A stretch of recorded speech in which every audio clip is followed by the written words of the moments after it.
the biggest things we can do as a team right now is learn from these last 4 games, things we can learn from. Just focus on tomorrow. We got to put together the best plan we've had so far and do everything we can for this to be our best performance against Arizona to get back on track. Got to win, whatever it takes. It doesn't have to be pretty, but got to come out with a W.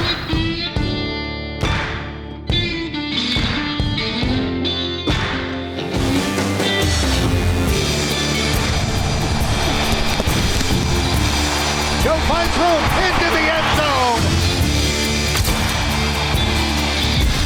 Picked up by Dax Hill. Burrow throws downfield. Chase catches in the 50. Picked off by Logan Wilson. Logan Wilson has come up with his second pick.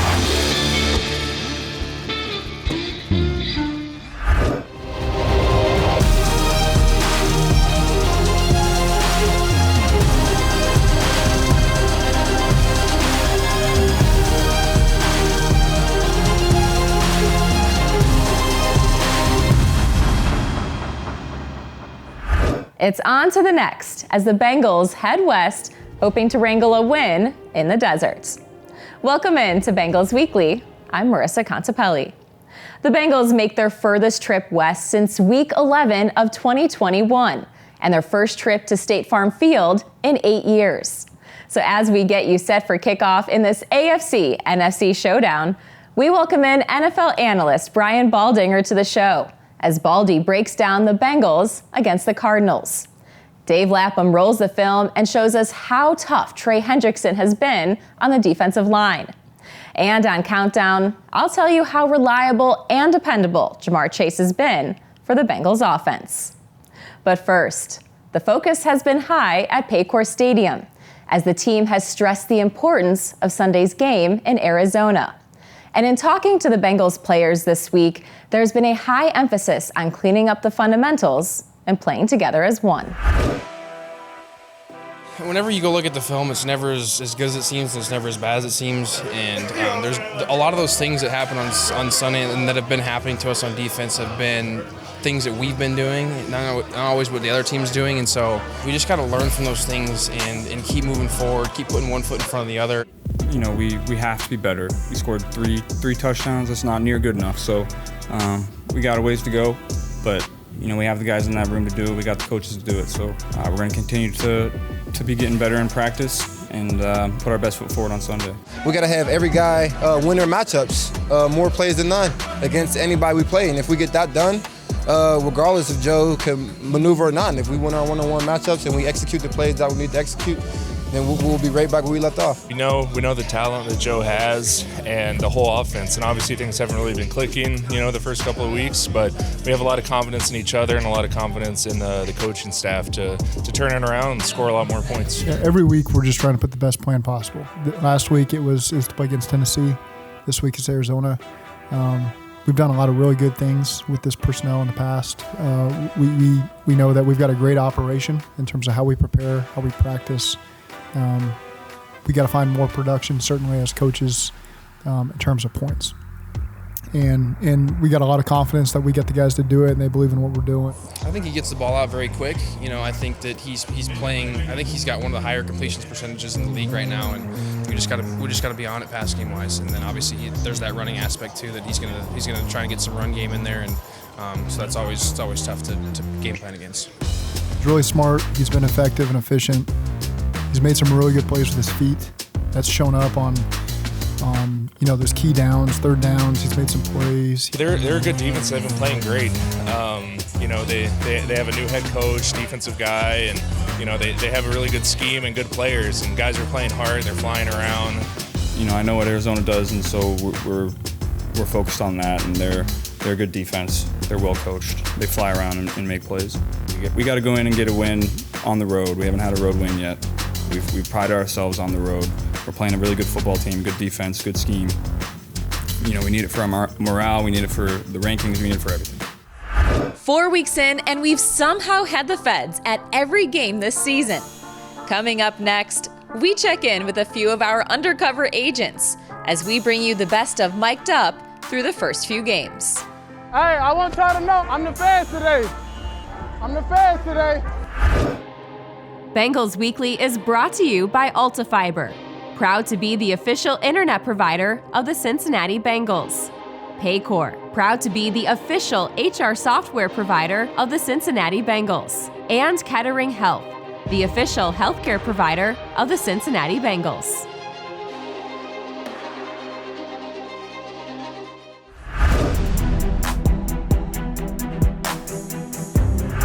Trey Hendrickson has proven to be one of the best edge rushers in the league, and so far this season, he hasn't slowed down.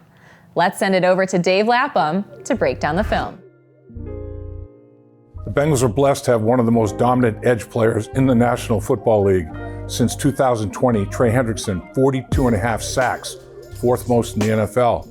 He's got 3.5 this year, tied for 10th. He's had 3.5 more he should have had, erased by penalty. He should be leading the National Football League.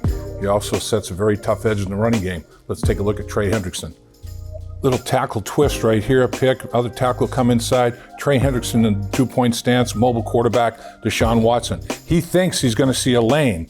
He sees a wide opening right here. Not so fast, my friend. Trey Hendrickson run the tackle upfield, then come underneath. Quarterback sack. Here comes Hendrickson, and he's got a sack. The first of the year. Trey Hendrickson can close on the quarterback with the best of them. A little celebration, gotta like it. Here's Trey Hendrickson stopping the run against the Baltimore Ravens. He's going to pull the guard, try to trap block Trey Hendrickson. He reads it. He knows when the tackle goes inside, something's going to be coming.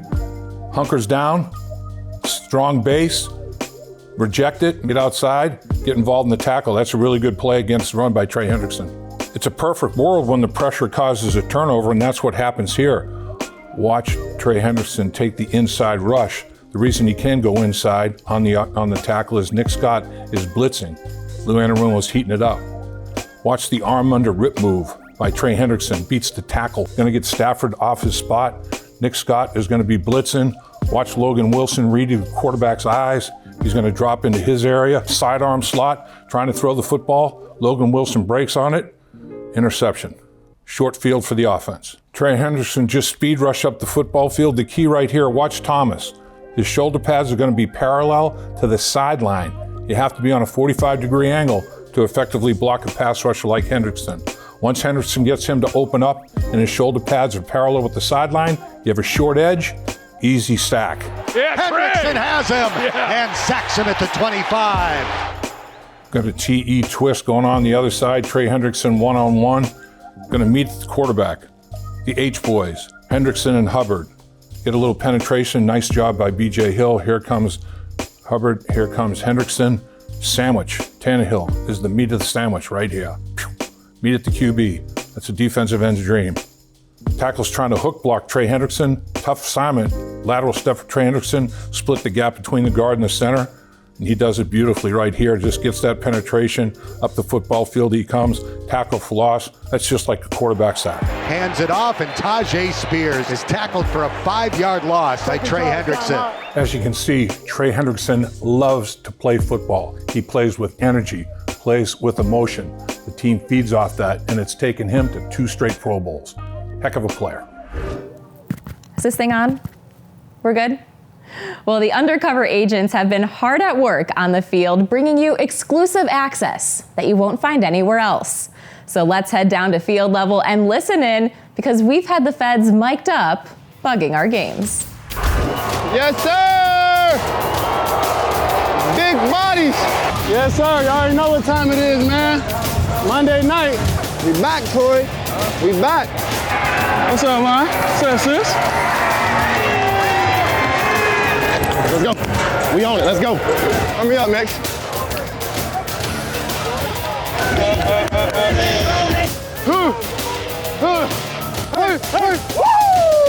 Let me get some, Sam.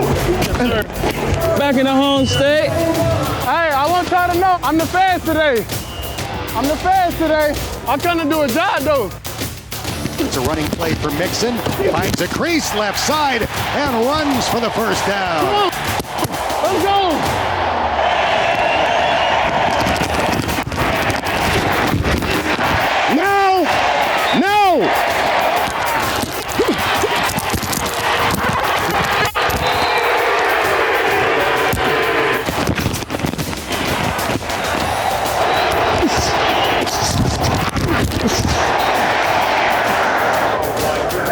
That was a good route.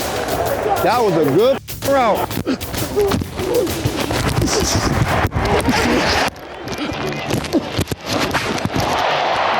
Two plays in a row. Bro, good pickup right there. Giving it to him? I can't get it to him. Nah, he finna back up. Yeah. I see you backing up. Good. There he holding. Thank you. Boy, he can't hold you. Uh-oh. He's a baby. Lamar has the ball. Scrambling. Nah, I can't let you get it like that, hey. I can't let you get it like that. Burrow gives to Mixon. Joe finds room up the middle. He runs into the end zone. And now he does a jungle jump. Way to go, baby. Huh? What you talking about, what? Huh? What you on me? They can't stop me, man. Move them chains. Who we got today? What's your name? Name's Paul. Mike, nice to meet you, man. Yes, sir. We got number 9 here. Jody. Shout out to the whole Bengal Nation. Y'all showed up and showed out. Not all white. First up. Who they? When we return, Baldy breaks down what the Bengals need to do out west to get a win in the desert. Stay with us here on Bengals Weekly.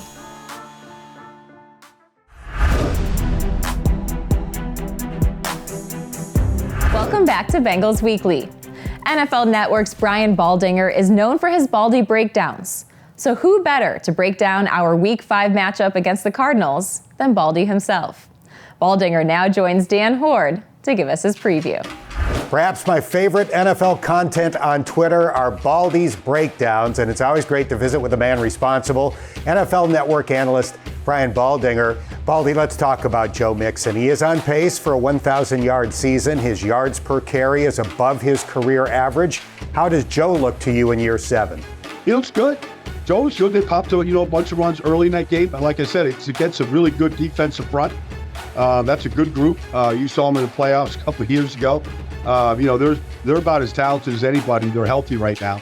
But, he popped some runs in there. And he looks good. Like he's excellent. Let's pick up. He's a tough guy. He plays really hard. You can throw the ball to Joe. He's an every down back. I think he's enjoying a good season. The other defensive player that you shined the spotlight on recently was Trey Hendrickson, who also got a contract extension in the offseason. What makes him one of the better pass rushers in the league? Well, I think he plays with great effort. I think he has, an array of moves to beat elite tackles in his business. So he can win one-on-ones. You don't want to have to, run a lot of twist stunts or blitzes in order to get pressure on the quarterback. I think they've got a lot of depth on that defense line, just watching what Myles Murphy did last week. And so I think, they've got some movable parts up front. But, Trey is an elite player just because he can beat elite tackles in his business. In the Lou Anarumo era, the Bengals' run defense has typically been good. I believe 7th in the NFL last year. And stopping the run has been a bit of a problem through the first 4 games. Is that a big concern, or do you expect Lou to be able to fix it? There's things you can always do to fix run. You go to a 5-man defensive front. You can play the linebackers tighter. There's a lot of things you can do. You might give up other things in order to do that. But you'd like to. When you have DJ Reader and BJ, and you got the horses that you have, you'd love to be able to, stop the run with just 7. Every team would love to be able to do that. And ideally, that's what Lou would like to do. The Bengals head to Arizona on Sunday. The Cardinals are 1-3. What are a couple of keys for the Bengals to go to Arizona and come back with a badly needed win? If you look at the roster, Dan, I'd be hard-pressed for any analyst to tell me who their starters are in offense and defense. It's just that kind of a roster. But they play very hard. You can't take them lightly. San Francisco was up 21-3, looked like they were controlling the game. Next thing you know, they're in a dogfight, and it's 21-16. So Joshua Dobbs, he's very mobile. He's made a lot of big runs, 20, 30, 40-yard runs. He's very smart, and he takes care of the football. And then defensively, they just play hard. They're young in some spots, but they blitz.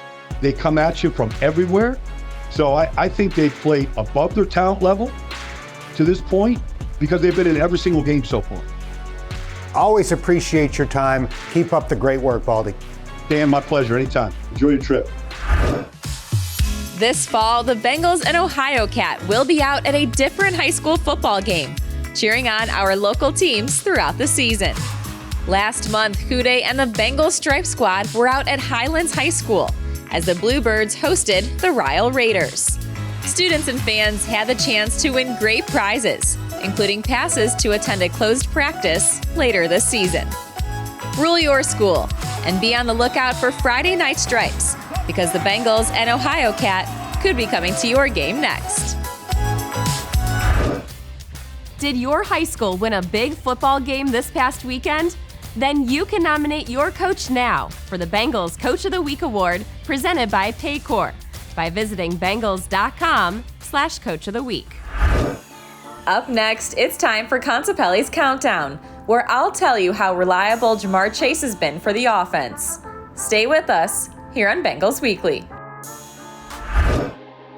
Bengals Weekly is brought to you by Betfred, the official sports betting partner of the Cincinnati Bengals, and your local Kia dealers.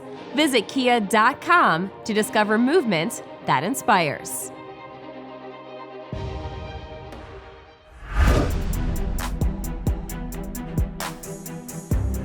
Jamar Chase continues to prove how he is one of the best and most reliable receivers in the game, as Chase leads the Bengals in targets, receptions, and receiving yards. And as Uno enters Sunday's tilt against the Cardinals, there are several milestones within reach for the receiver.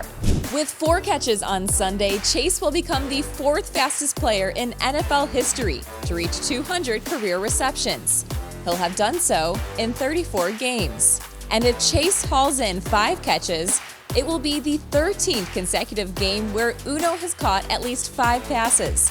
That's the longest active streak in the NFL. Chase's 29 receptions on the season is the second most in the AFC, as Uno's 8 receiving first downs on 3rd down is second most in the league. While Joe Mixon has been as steady as they come in the Bengals' backfield, Mixon leads the team in carries, rushing yards, and scrimmage yards, as Jodine has seen a great amount of volume on the ground. Mixon has accounted for over 88% of Bengals rushing yards this season. That's by far the most in the league. The next closest running back is San Francisco's Christian McCaffrey at 75%.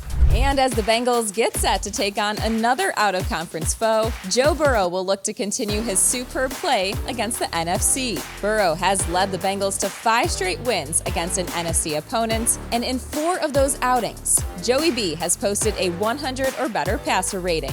Now, the last time the Bengals and Cardinals met was back in 2019, when Arizona was in Cincinnati. In that outing, Tyler Boyd reached big levels, catching 10 passes for 123 yards and a touchdown. Joe Mixon had an explosive day as well, logging over 100 yards from scrimmage. On the defensive side, Sam Hubbard recorded the lone sack for the Bengals when he took down Kyler Murray. Hubbard takes aim at his 3rd game in a row with a sack as the defense enters Sunday with 12 team sacks. That's tied for 5th most in the league. Since the start of 2021, Cincinnati has won 3 of the last 4 regular season games when playing inside a dome, as the Bengals have posted 30 points or more in each of those wins. Contepelli's Countdown is presented by Betfred. And don't forget to visit kingofcincy.com for your chance to win an exclusive game day experience, prizes, and so much more. The Bengals and Betfred encourage you to gamble responsibly. It's now time for this week's Kettering Health Fantasy Report. Jamar Chase led the way for the Bengals, posting over 14 fantasy points and hitting the double-digit mark in back-to-back games. Over the last 2 weeks, Chase has caught 79% of his targets, and on the season, his 148 yards after the catch is among the top 5 in the AFC. Chase has seen a great amount of volume early on, as his 29 receptions is 6th most in the league. Well, the lone time Tyler Boyd suited up against the Cardinals was back in 2019 when Arizona visited Cincinnati. In that contest, Boyd had a monster fantasy game, totaling over 28 points on 10 catches, 123 yards, and a touchdown. And for Arizona, Josh Dobbs has been under center to start the season. Last week, Dobbs threw for a career-high 265 yards and 2 touchdowns against the 49ers. Thanks for tuning in to Bengals Weekly. Kickoff between the Bengals and the Cardinals is coming up. For Dan Horde, Dave Lapham, and our entire crew, I'm Marissa Contepelli. We'll see you next week. Bengals Weekly is brought to you by AltaFiber, proud to be the official internet provider of the Cincinnati Bengals. Paycor, proud to be the official HR software provider of the Cincinnati Bengals. And Kettering Health, the official healthcare provider of the Cincinnati Bengals.